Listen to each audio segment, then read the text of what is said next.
আওয়ামী লীগ আমলে আওয়ামী লীগকে দেখতাম মানুষকে নির্যাতন করতে, মানুষের উপরে হামলা করতে, মানুষকে গায়ে আঘাত করতে। এগুলো আমরা প্রতিদিনই দেখেছি এবং নীরবে সহ্য করেছি। আল্লাহর কাছে মোনাজাতেই বলেছি, "আল্লাহ, এগুলো থেকে আমাদের রক্ষা করো।" আল্লাহ আমাদের কথা শুনেছেন। তো যেটা নিয়ে আসলে বলতে চাচ্ছি সেটা হলো ১৫ই আগস্ট বঙ্গবন্ধু শেখ মুজিবুর রহমানের বাড়ির সামনে একজন রিকশাওয়ালা গিয়েছেন বঙ্গবন্ধুকে ভালোবেসে। আমি একটা কথা বারবার বলি, সেটা হলো আইডলকে আপনি হত্যা করতে পারবেন, আইডলকে আপনি ধ্বংস করতে পারবেন, আইডিওলজিকে না। তো রিকশাওয়ালা গিয়েছে বঙ্গবন্ধুকে ভালোবেসে। তার নামটা আমি জানি না, অনেকেই তাকে চিনেন। আমি পার্সোনালি এখন নামটা মনেও করতে পারছি না, কিন্তু তার বুকে লেখা ইনকিলাব জিন্দাবাদ।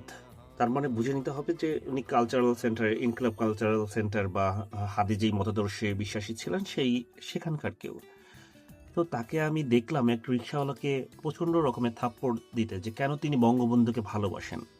ভাই, ভালোবাসা তো আর আপনাকে জিজ্ঞেস করে কেউ বাসবে না। সে বঙ্গবন্ধুকে ভালোবাসে, বঙ্গবন্ধুকে ভালোবাসতে দিন। আপনি আপনার গোলাম আজমকে যদি ভালোবাসেন, পাকিস্তানের জিন্নাকে যদি ভালোবাসেন, আপনি আপনার ভালোবাসাকে আপনার কাছে রাখুন। যার যার ভালোবাসাকে তার তার মতো করে বাসতে দিন। আপনি তার গায়ে হাত তোলার কে? আওয়ামী লীগ আপনাদের মতো জুলুম করেছিল। সেই জুলুমের ফল আল্লাহ নিজ হাতে দিয়েছেন।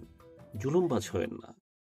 ধৈর্য ধারণ করুন। যার, যার পছন্দের মতো করে থাকতে দিন। এটা স্বাধীন রাষ্ট্র। সবাইকে সবার মতো করে মতবাদ প্রকাশ করতে দিন। আপনি কে তাকে ভালোবাসতে মানা করার? আপনি তো কেউ না। আপনার দলের আইডিওলজিকে আপনি বহন করুন। ধন্যবাদ। ধন্যবাদ সবাইকে।